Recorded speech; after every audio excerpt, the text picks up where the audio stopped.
Ser ou não ser? Eis a questão. Acho que tem alguma coisa errada, né? Ser ou não ser?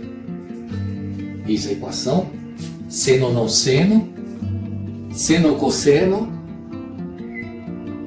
Acho melhor a gente começar o programa com outra coisa.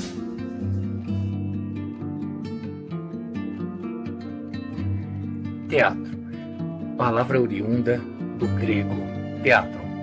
Mas essa palavra foi concebida a partir de outro vocábulo helênico, teauma, que significa olhar com a percepção aflorada, de modo profundo, além do que os olhos veem.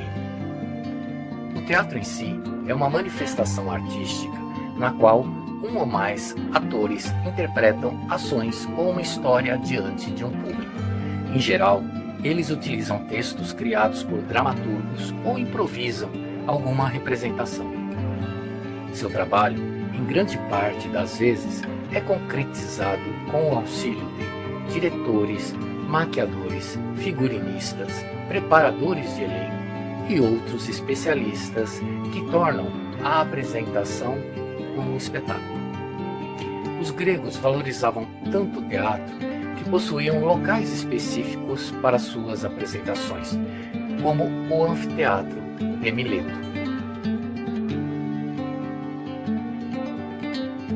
O ator pode ser um personagem clássico, tal qual Pinóquio de Hamlet, uma pessoa que viveu no passado, como Mahatma Gandhi, ou até um animal feito Rei Leão. Mas o teatro não se faz só com atores que se exibem diante de um público. Um animal pode ser usado na atuação, ou a mesma pode ser feita com bonecos, como os teatros marionetes, fantoches e mamulengos, que permitam contar uma história. Por sinal, acredita-se até que o teatro tenha surgido primeiramente a partir da contação de histórias por meio de bonecos. Dá-se o nome de marionete ao boneco manipulado por meio de cordas, com as quais o ator consegue dar vida ao personagem enquanto faz a narrativa. O Pinóquio do conto clássico de Carlo Collodi é uma marionete que adquire vida e se liberta dos cordões que o manipulam. Pinóquio foi um dos personagens mais utilizados no meio cultural.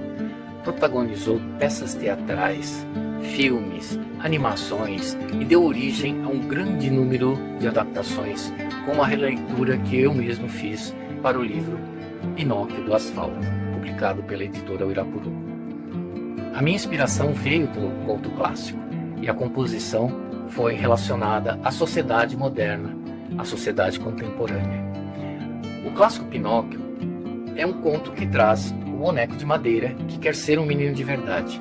Nessa releitura, o personagem Márcio é uma criança de rua que quer ser um menino de verdade, uma vez que essas crianças são vistas como um estorvo social e recebem o rótulo de menor, ou seja, não são entendidas como uma criança dotada de seus direitos, muitas vezes sequer têm acesso à escola. Os demais personagens deste livro têm estreita relação com os originais. Gepeto dá lugar a Chico Quebra-Galho, um viúvo que decide adotar uma criança de rua. A Fada Azul cede seu espaço a uma assistente social. O melhor amigo de Márcio é Zé Grilo, que lhe aconselha e quer seu bem. Sem falar em João, Capivara e outros malandros que querem aliciar o recém-adotado. A história poderia até ser um conto de fadas, se não esbarrasse nas injustiças sociais vividas por muitas crianças dos grandes centros, principalmente. Mas o teatro de boneco vai além. O fantoche é um boneco que é calçado como uma luva e é manipulado com o movimento dos dedos da própria mão. Muitas vezes, o mesmo ator manipula 2 bonecos ao mesmo tempo, um em cada mão, e vai modificando a voz para interpretar as 2 personagens. Os Muppets, os bonecos que habitam a Vila Sésamo e a Turma do Cocoricó são exemplos de fantoches. Os mamulengos são fantoches da cultura pernambucana, patrimônio cultural brasileiro. Em Olinda, por sinal, há o Museu de Mamulengo. Vale a pena conferir. Outro tipo de boneco, também marcante em Pernambuco, são os bonecos de Olinda, aqueles bonecos enormes, típicos do carnaval, criados a partir do conceito dos bonecos de santos, utilizados em procissões católicas europeias nos idos da Idade Média, que em Portugal são conhecidos há tempos como gigantones. O primeiro boneco de Olinda foi criado em 1919, batizado como Zé Pereira, nome herdado de carnavais mais antigos, oriundo de um canto de chamamento à folia datado do entrudo de 1850, que homenageava o sapateiro português José Nogueira de Oliveira Paredes, que levou os tradicionais desfiles portugueses de zabumba, que é um tipo de bumbo, regado de algazarra e muito vinho às ruas cariocas. Com álcool na cabeça, de repente uma saudação a Zé Nogueira virou Zé Pereira e a brincadeira perpetuou-se. Como a folia era acompanhada por gigantones, o primeiro boneco de Olinda recebeu o nome do homenageado. O tempo passou e em meados dos anos 1930 surgiu a primeira versão da marchinha carnavalesca Zé Pereira, um bordão, escrita por Francisco Correia Vasques, provavelmente nos anos 1850. O bordão, dali herdado, ficou famoso e abriu muitos carnavais. Viva Zé Pereira, que a ninguém faz mal. Viva Zé Pereira, viva o carnaval. A letra original tinha como terceiro verso a polêmica Viva Bebedeira. A outra variação que traz Viva a Pagodeira, mas a mais comum é Viva Zé Pereira, repetido o primeiro verso.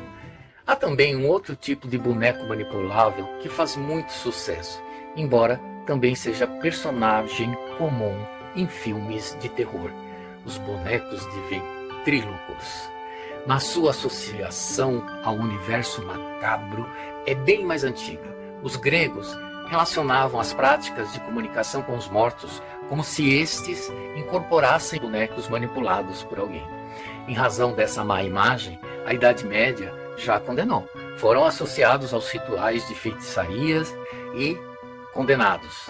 Mas aos poucos os bonecos migraram para atividades circense e teatrais, para principalmente fazer humor, em geral para a criançada. Na China, o teatro de bonecos com varetas é bastante antigo. No filme Karate Kid, de 2010, J.J. Smith interpreta Dre Parker e Mei Ling é interpretado por Han Wenwen. Os dois aparecem em determinado momento no festival de Qixi se beijando, atrás desse tipo de cenário de bonecos. Aqui no Brasil, a tradução brincou um pouquinho com a ideia do Qixi para xixi. Até o personagem fala que ele não perde um festival de xixi, né? Bem machista isso. O Qixi nada mais é do que o Dia dos Namorados da China. Outros exemplos envolvem máscaras, como o teatro japonês Kabuki, que é considerado um patrimônio cultural imaterial da humanidade. A palavra Kabuki ou Kabuki vem da junção das palavras Ka, que quer dizer canto, Bu, que significa dança, e Ki, que quer dizer habilidade. Nesta forma de teatro, o drama é o principal gênero onde os personagens trabalham com máscaras ou com maquiagens bem carregadas, né, principalmente no branco. A prática surgiu no início do século XVII para parodiar assuntos religiosos, principalmente valendo-se de danças sensuais bastante provocativas. Mas, em 1629, o governo japonês vetou a participação de mulheres nesse tipo de arte. Alegavam suas interpretações como uma indução à prostituição. Na expectativa de que, extinguindo a participação das mulheres, o teatro sumiria, nada deu certo, pois os homens passaram a interpretar os papéis femininos.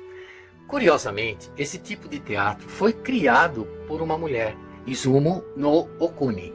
Ainda hoje, há muitas restrições à participação feminina no Kabuki, embora algumas companhias tenham criado precedentes. Entretanto, o teatro pode ser feito de outras formas, como os teatros de sombra, os robôs e até objetos. Basta ter criatividade. O cinema, por exemplo, surgiu a partir da inspiração do teatro.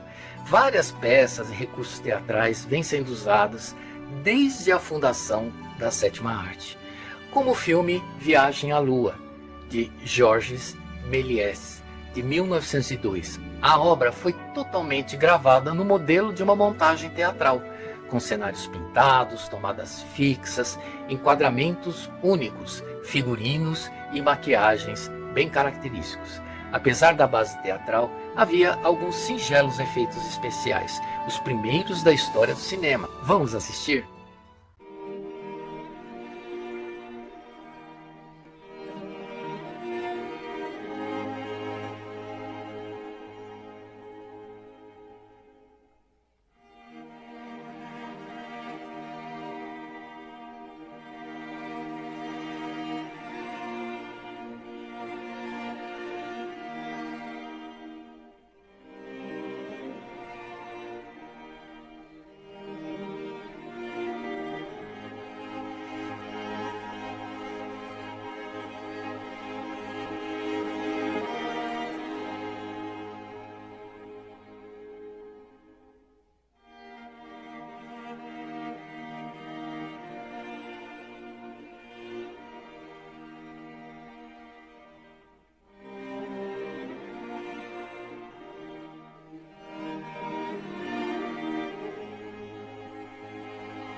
Atenas teve grandes nomes e os principais da história do teatro foram os gregos Ésquilo, Sófocles, Eurípides, Aristófanes e Menandro, os romanos Plauto e Terêncio, os ingleses William Shakespeare e Agatha Christie, o francês Molière, os portugueses Gil Vicente, Antônio Ferreira e Almeida Garré, o norueguês Henrik Ibsen, o russo Konstantin Stanislavski, o alemão Bertolt Brecht, o irlandês Samuel Beckett, o estadunidense Arthur Miller, os brasileiros Gonçalves Magalhães, Martins Pena, Gonçalves Dias, Machado de Assis, Joaquim Manuel de Macedo, José de Alencar, Oswald de Andrade, Nelson Rodrigues, Plínio Marcos, Ariano Suassuna, entre muitos outros.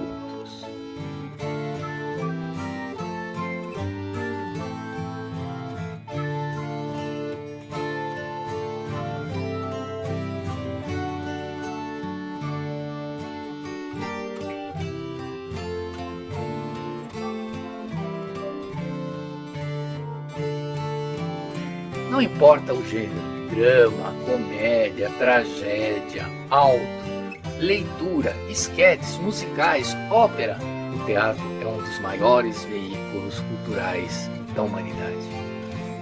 Então, para falar de teatro e para fechar com chave de ouro, nós vamos fazer uma entrevista com meu queridíssimo amigo, o extraordinário Eduardo Silva. O Bombô, o entregador de pizza do Castelo Rá-Tim-Bum. Estão lembrados? Vamos ao seu impecável currículo. Eduardo Silva é ator desde 1978. Como ator, participou em TV de 9 novelas, filmes publicitários, seriados, minisséries, programas infantis e programas educativos. No cinema, atuou em 15 longas-metragens e inúmeros curtas-metragens, com destaque em Vou Te Encontrar Vestida de Cetim, pelo qual recebeu 2 prêmios como melhor ator em festivais nacional e internacional.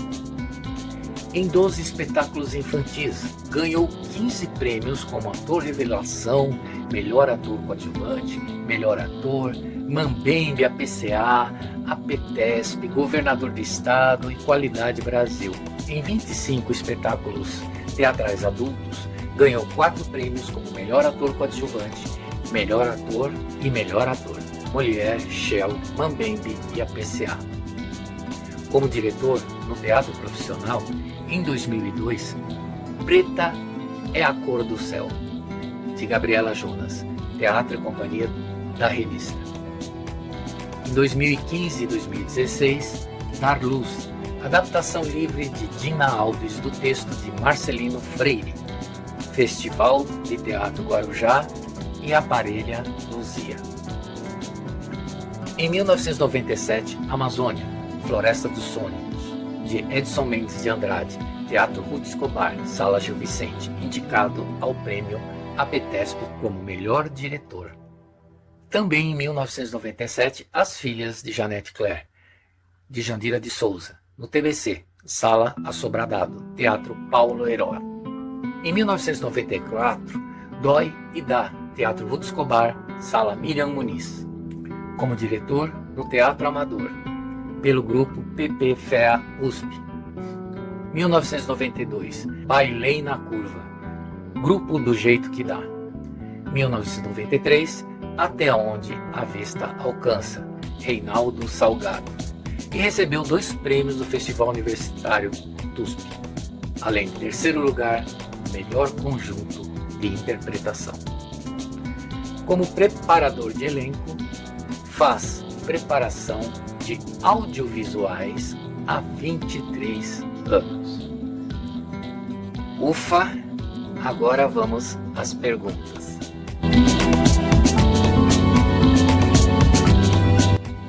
O teatro é uma das mais antigas manifestações culturais criadas pelo ser humano. O que difere o teatro da televisão e do cinema? O que difere o trabalho do ator nesses 3 veículos culturais, por que para alguns atores o improviso é tão importante? Bom, primeiro é um prazer, né, estar aqui, ter sido convidado para responder essas perguntas. Fiquei muito lisonjeado mesmo. Bom, né, eu lembro que algum ator famoso, acho que foi o Paulo Autran, que disse que o cinema é a arte do diretor, porque geralmente os roteiristas de cinema, eles não dão os roteiros deles para ninguém dirigir, né? Então é a arte que está na cabeça dele. Você lê um roteiro de cinema, às vezes não tem muitas indicações, ou então tem todas as indicações já meio que decupadas como que o filme vai sair. É o que está na cabeça do diretor. Então cinema é a arte do diretor. A teatro é a arte do ator, né? E televisão é a arte do patrocinador. Eu acho muito engraçado isso. E o teatro é do ator mesmo, né? O teatro é do ator, porque na verdade eu, quando eu estou dirigindo alguns espetáculos, fazendo preparação de elenco, no teatro, para se instaurar o teatro, não precisa nem da caixa teatral, né? Não precisa nem de texto, né? Você pode estar na rua fazendo estátua viva, se instaurou o teatro, né? Então não precisa de trilha, de cenário, de figurino, de nada, né? Você tendo o ator e alguém assistindo, já se instaura o teatro. Então o teatro acaba sendo mágico nesse sentido, né? Por isso que essa frase do Paulo Autran, como várias outras dele, essa frase dele é muito sábia. O cinema é arte do diretor, o teatro é arte do ator mesmo, né? Agora, a forma de trabalhar é totalmente diferente, porque assim, numa novela, você tem que gravar 6 capítulos por semana. Então, o que vai pro ar naquela semana é que você tem que gravar. Então, você grava 20, 30 cenas por dia. É uma loucura. É uma máquina de moer carne, né? Então, quando eu vejo na televisão alguns atores e algumas atrizes brilhando, fazendo muito bem, dentro assim, você decora a cena e grava de um dia pro outro. Quando eu fiz novelas que eu estava no Núcleo Central, eu gravava todos os dias 20 cenas por dia. É muita loucura. Você chega em casa e decora 20 cenas pro dia seguinte. Daí você chega em casa e decora 20 cenas pro dia seguinte. Se eu não estava no Núcleo Central, eu gravava 1 ou 2 vezes por semana, naquele cenário, todas as cenas que vão pro ar naquela semana. É muito puxado. Então, a habilidade que você tem que ter enquanto ator de televisão é de você dar o seu recado dentro da velocidade. O cinema já não, o cinema já é uma coisa mais tranquila, o cinema é mais artesanal, você demora um dia inteiro para gravar uma cena. As pessoas não imaginam que o filme que passa em 1h30 demoraram às vezes 2 meses para ser filmado, né? Então você chega lá de manhã, faz a maquiagem, toma um café, né, da manhã, geralmente por os 2 ter café da manhã, faz a maquiagem, coloca o figurino, microfone, e aí às vezes você vai gravar 2, 3, 4 horas, depois você faz uma fala, depois faz outra. Então você tem que ter uma técnica muito grande de ficar mantendo a ligação daquela emoção que você está passando naquela cena durante o dia inteiro. Eu fiz um curta-metragem agora no final do ano, um moço que veio fazer entrevista, ele falou assim: nossa, ontem você ficou numa cena ali, você ficou cheio de lágrimas, como foi a imersão na personagem. Eu falei, que técnica? Ele falou, técnica? Eu falei, técnica? Como é que eu fico emocionado desde as 6 horas da manhã, a hora que eu cheguei? Técnica. Eu cheguei às 6 horas da manhã, quando chega às 4 horas da tarde, o diretor fala, chora, né? Então, na televisão é aquela pauleira, né? As cenas são descartáveis, né? No cinema é uma coisa mais lenta, mais assim, é tudo muito meticuloso. E no teatro é muito artesanal também. Você ensaia o mesmo texto durante 2 meses, 1, 2, 3 meses, e a magia do teatro é você fazer por 3, 4, 5, 6 meses o mesmo texto com o mesmo frescor, né? Enquanto na televisão você faz uma cena, nunca mais vai fazer aquela mesma cena, e no cinema também. No teatro já aconteceu de ficar 2 anos em cartaz com um espetáculo. E aí quem vai assistir a peça depois de 1 ano tem que sentir que eu estou fazendo pela primeira vez. Então, para cada meio de comunicação, você tem que ter um tipo de interpretação. Por isso tem atores que se dão muito bem em televisão e não se dão muito bem em cinema, ou se dá muito bem em teatro e não se dá muito bem em televisão. E eu não sou ator de improviso, né? Tem uma pergunta aí que é por que o improviso é importante para ator de teatro. Eu uso improviso só em caso de acontecer algum problema. Eu sou técnico, eu sou muito técnico, sabe assim? Você vai assistir um espetáculo meu hoje, você vai assistir depois de uns meses, eu faço a mesma coisa, procuro desenvolvendo a maestria, o domínio daquilo, sabe? Mas eu sou muito técnico. Muitas vezes quem se conhece ou não tem o hábito de teatro alega que esse tipo de arte é limitado, que há restrições físicas e que isso empobrece o trabalho do ator. Qual é o seu posicionamento quanto a esse tipo de argumento? Por quê? Olha, sei lá, eu acho que cada um tem uma opinião, eu respeito a opinião das pessoas. Tem gente que prefere ficar recebendo comida em casa do que sair para jantar no restaurante. Eu prefiro muito mais sair para jantar no restaurante, porque tem todo um ritual, né? De você escolher o restaurante, colocar uma roupa, sentar, vem um cardápio, o garçom, você conversa com o garçom, né? Pra mim a diferença de assistir um filme no celular e um filme no cinema é absurda, né? É uma diferença absurda. Você assiste um jogo de futebol na televisão, assiste um jogo de futebol no campo, pelo amor, né? Então, mas cada um tem uma opção, cada um tem uma vontade, né? E não dá pra discutir a vontade das pessoas, né? Tem uma amiga minha fala, vontade não se discute, lamenta, assim, né? Agora tá tendo muitas produções de teatro que tem muita projeção, né? Muita projeção, isso me incomoda, sabe? Trazendo a linguagem da televisão, do cinema pra deixar mais interessante, mais atrativo as peças mais atrativas, as peças teatrais. Isso me incomoda muito. Eu tenho visto poucas projeções que eu gosto, assim, que a projeção conversa com o espetáculo. Tem projeções que atrapalham o que está sendo trabalhado na cena. Então, se a projeção conversa com o que está sendo dito, tudo bem, mas às vezes a projeção não tem nada a ver com o espetáculo, porque a projeção não tem nada a ver com o que estava acontecendo. Então, eu acho que o prazer de ver um ator em cena fazendo aquilo naquele momento só pra você não tem nada que pague. Isso eu acho que é impagável, sabe? A parte de audiovisual tem muito mais recursos mesmo. Tem gente que prefere mais o envolvimento pelo glamour, pelo entretenimento. E tem peças teatrais que são muito maravilhosas, né? Tem umas mega produções.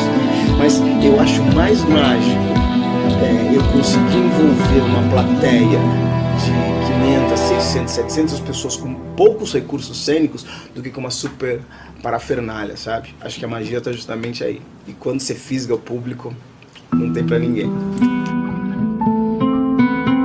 Você já interpretou algumas personagens oriundas da literatura. Como ator, você lê os livros usados para a criação dos roteiros com os quais trabalhará?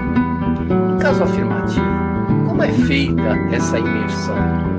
E para o teatro, como se constrói um personagem oriundo de uma obra literária? Então, eu não fiz muitas personagens assim, tiradas de literatura não. Eu fiz algumas e quando dá tempo eu procuro ler, sim, lógico, né, para entender, beber da fonte. Quando eu fiz o Swing, no filme sobre a vida do Garrincha, a biografia do Garrincha era muito grande. A gente tinha, vou falar, o Swing e o Pincel eram irmãos gêmeos, amigos do Garrincha, que aparecem no filme desde os 16 até os 36 anos, que bebiam tanto quanto ele, né? Eu fiz o Swing e quem fez o Pincel foi o Romeu Evaristo, né? O pessoal até confunde, acho que eu fiz o Saci com ele, que fez o Saci, não fui eu, meu querido. Então o livro era muito grosso, eu li as partes que estavam, que apareciam no personagem.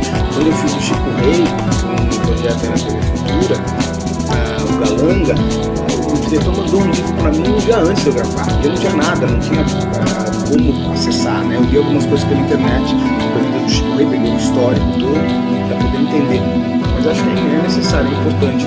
Agora que eu fiz o Cortiço, eu peguei as partes, né, do livro para ler também, do Botelho, né, que eu fazia o Botelho. Aí é importante você beber da fonte, mas eu não fiz muitas personagens, não. De tiradas de literatura. Muitas das histórias adaptadas para o teatro requerem habilidades como dança, canto e até a prática de atividades como esgrima, pugilismo e tocar instrumentos musicais. Por esta razão, o ofício de ator requer estudos contínuos e condicionamento físico. De que forma estas necessidades contribuem para o seu desenvolvimento cultural, ético, moral e seu condicionamento físico? Por que os atores gostam tanto desses desafios? Então, na verdade é fundamental que você, se você não sabe, se você não teve tudo isso, né, que você perguntou na tua formação, você esteja disponível para se modelar para a personagem que você precisa. Durante a pandemia a gente ensaiou virtualmente cenas de boxe num filme, um curta-metragem que foi produção dos Crespos, que é um grupo de teatro reconhecido que dirigiu o Sidney para entrar na escola teatramática, né? E aí a gente tinha aula de boxe, a coreógrafa ela dava aula de boxe pra gente virtualmente. A gente teve umas 2-3 aulas presenciais. Eu fazia o treinador do protagonista, que era o Sidney. História linda. Ganhando o prêmio Mix Brasil de Universidade, um dos melhores filmes. E aí eu fazia o treinador, então ela dava como que ia ser os ataques e as defesas para os dois que estavam lutando lá no ringue, e para mim ela dava como que seria o treino, né, o sparring que chama. Nós gravamos em alguns lugares. Nós fomos gravar no interior, numa escola de boxe que tem. Alguns alunos foram para as Olimpíadas e tinha uma pessoa lá, um homem lá da USP fazendo pesquisa para pós-graduação dele. O dono da escola de boxe, ele me viu filmando, ele falou assim: nossa, você tá idêntico com o sparring dos anos 60. Eu falei, que um presente maior que esse, né? Como eu sempre cantei desde pequeno, então sempre me chamaram para fazer musicais, sempre já fiz musicais com 2 músicos, 4, 8, no caso do Cartola, 25 músicos, no caso da peça que contava a história do Bexiga. Agora na Bertoleza, né, todos nós tínhamos que tocar, cantar, era um musical que tinha muitos instrumentos. Eu tocava teclado, mas eu já sempre toquei piano. Mas assim, todos nós tocávamos pandeiro, alfaia, atabaque, afoxé, tínhamos músicos que tocavam violão, viola, bandolim, sax, flauta, quer dizer, o teste era para que fossem atores, cantores, bailarinos e multi-instrumentistas. Foi super difícil fechar o elenco, super difícil fechar o elenco, porque geralmente a gente, quando faz musical, a gente canta e dança, e tem os músicos. Agora nessa peça a gente tinha que tocar, cantar e dançar. Agora, beleza, nós ganhamos 5 prêmios, um deles foi o APCA em 2020, e mais outros 4 prêmios. Essa voltou agora esse ano, mas montou no espetáculo. Eu lembro que em 88 nós montamos um infanto juvenil no Sérgio Cardoso, Lampião e Maria Bonita no Reino Divino também. Nós precisávamos tocar, cantar e dançar. Era um perereco. Também tinha violão, viola 12 cordas, coco, zabumba, triângulo. Nossa, é muito difícil. Mas o mais mágico de você ser ator é isso, né? Você vive coisas que você não viveria. Você fala coisas que você não falaria. Você age de formas que você não agiria. E o mais mágico e maravilhoso, né, sendo redundante, é você passar uma verdade que não é sua, né? E as pessoas acreditarem. Isso é muito tudo. Que nem um amigo meu fala, tudodebom.com.br. Cite alguns personagens e adaptações de obras bibliográficas interpretados por você no teatro, na TV, no cinema. Diga qual foi o mais desafiador de se propor e por qual razão. Então, eu já falei, né, aqui do Botelho, né, do Cortiço, falei do